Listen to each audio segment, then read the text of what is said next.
I should probably sit up. 5, 4, 3, 2, 1. Hello, everyone. Welcome to the Exchange. I'm your host, Geraldine Maxwell, along with Tricia Thornton. In our first story today, there's been a bit of a buzz question going around on campus, and that question is, have you voted for the Sprite film already? Fresh is one of the 6 films that you can vote for that was actually made by a student at the Art Institute of Drama. Right now, the 6 finalist films are online at sprite.com/films. There's a national popular voting contest going on. It's been going on since March, and we have 3 more days until the 15th of May to vote. Everyone can go online and just enter their email address and vote up to 5 times per day for their favorite film. But the team that wins the popular vote gets a chance to send 4 members of the crew to the American Film Institute Film Fest in Los Angeles in November. But everyone who votes has a chance to win a free trip for 4 people, all expenses paid, to Universal Studios in Orlando. I want to make sure that our key crew members get a chance to go to the AFI Film Fest in Los Angeles. They deserve it. To vote for the film Fresh, you can go to www.sprite.com/films and click Fresh. For the next topic today, we have student opinions. They vary throughout the student body, so we wanted to get to the bottom of how students are feeling. Here are a few students making their voices heard. It's your turn. Nope. There could be some improvements, but it's okay so far. There could be more organization with the faculty and more stable faculty, because faculty is always leaving, quitting, or either whatever they decide to do. I give it a 5 out of 10. Well, the Art Institute of Charlotte helped me develop my art skills, take it to the next level, and turn it to a profession. And I love AI, man. AI saved my life. If it wasn't for AI, I'd probably still be on the street somewhere. But AI changed my perspective by allowing me to enhance my mind, enhance my knowledge, and go on the path that was very well needed. Well, there you have it. Your voices have been heard. Now it's time for us to take a quick commercial break. We'll get right back to you with the sports.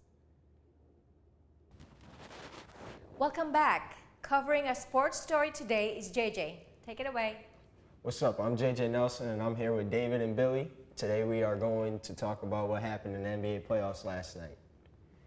Did you all feel the Clippers got robbed in Game 5 in OKC? Oh yeah, most definitely. They did get robbed that game last night. But I do give it to them. Doc Rivers did, put it out and say that they did mess it up. But overall, they did get robbed that game. That was clearly Clippers ball, and they gave it to OKC. Honestly, I just totally believe when you're up by 10, 15 points, you got to close out the game and play consistently. You can't leave it up to the last minute like that. That's just not professional. It's not professional. You're right. It's not professional, but it's the call is made. That call could have been a game changer in the game. Well, I don't know. Yeah. We'll agree to disagree. Yeah, well. So at what part of the time of the game did you feel that the Clippers won the game? They should have won a game in the fourth quarter. Fourth quarter, Chris Paul had the ball in his hands. There was still 6 seconds on the clock. Chris Paul should have shot the ball instead of driving in. He intentionally was trying to go for a foul, but he didn't get the foul. Right. It was a turnover. It was a turnover. That's right. See, and that's inconsistent. Honestly, I can't see them going any further playing like that. I mean, you can't try to win the game based on a call. The refs are there, but, play basketball. He should have put the shot up and believed in himself. Yep. They got outscored 25-12 in the fourth quarter. Yeah, I guess you could say that. Yeah, I give him that. From my point, they don't deserve to be there. I mean, they didn't want it bad enough. Whoa, we can't say it like that. Kevin Durant only had 6 out of 22 shots. 6 out of 22. It's when he had it, though.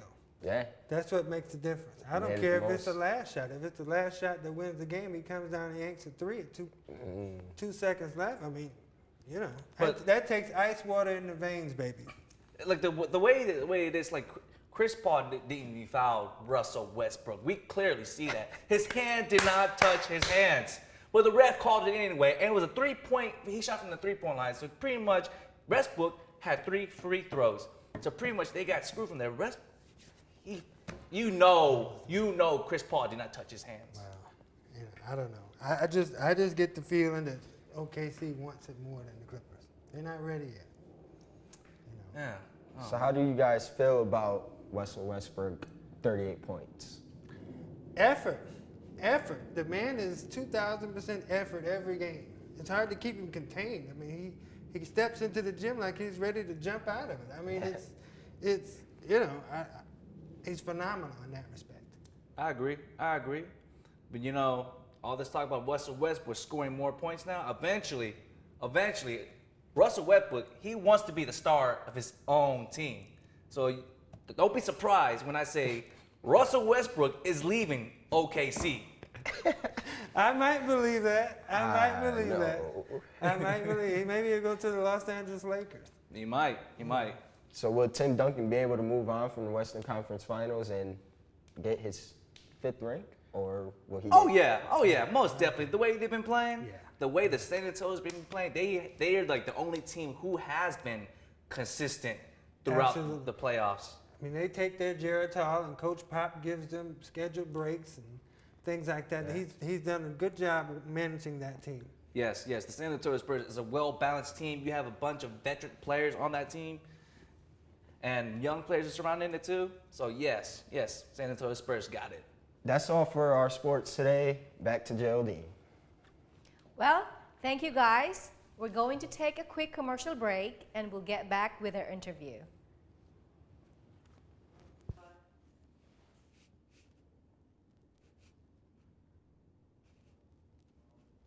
Welcome back. I'm here with John Mark Neal. He's an instructor here at the Art Institute of Charlotte, and he's currently working on his first feature film that he's written and directed. But before we go into all of that, Mr. Neal, how long have you been working here at the Art Institute of Charlotte? I've been teaching at the Art Institute for a little over a year. I guess, almost a year and a half now, actually. So. Okay. So how have you seen the program grow since you've been here?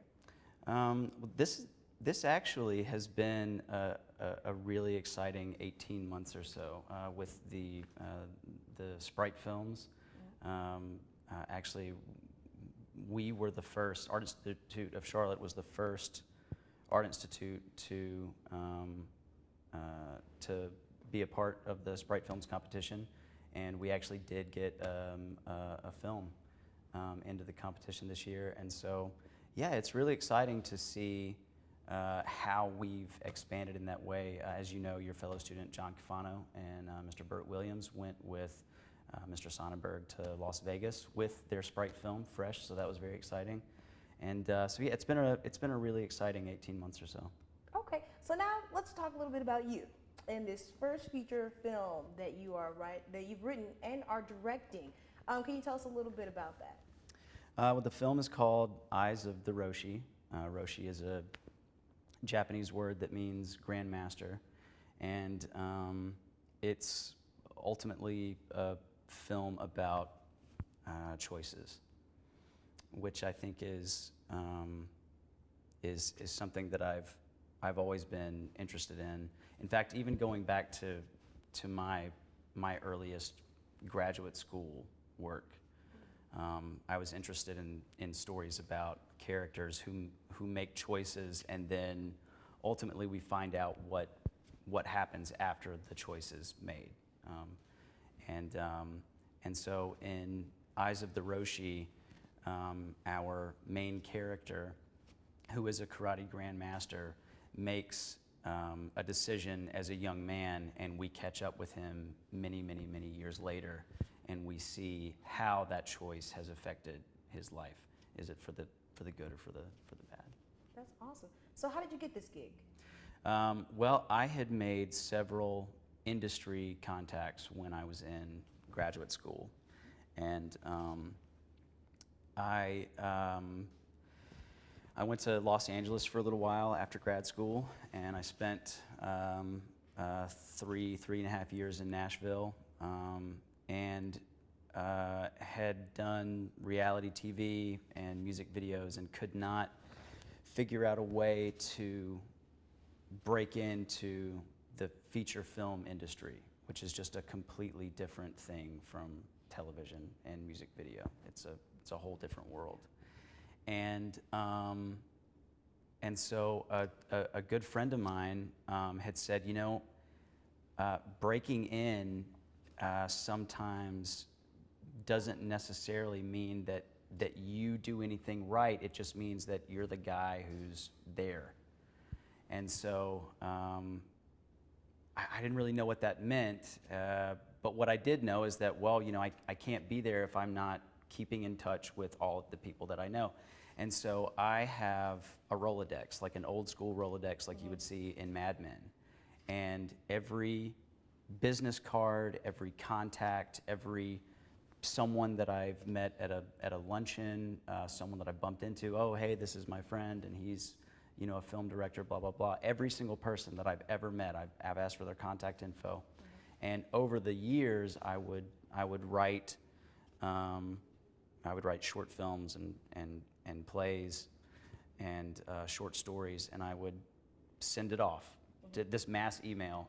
And I would say, hey, Trisha, don't know if you remember me. We met 2 years ago at a party and wanted to see how you were doing. I'm in Charlotte, North Carolina. Wanted to send you the latest short story that I wrote. Right. And what is interesting is that's actually how I got the gig. Wow. Someone, a producer who had put together a feature film and had raised the money, called and said, I've got a director attached to this project, and he's decided to pursue another option, and we'd love to have you come on board. So that's awesome. Yeah. So way to network. That's definitely something that students should take away from that. Mr. Neal, thank you so much for coming out and interviewing us. Can't wait till this film comes out. Can't wait to see it. That's all for now, everybody. See you on the Exchange next week.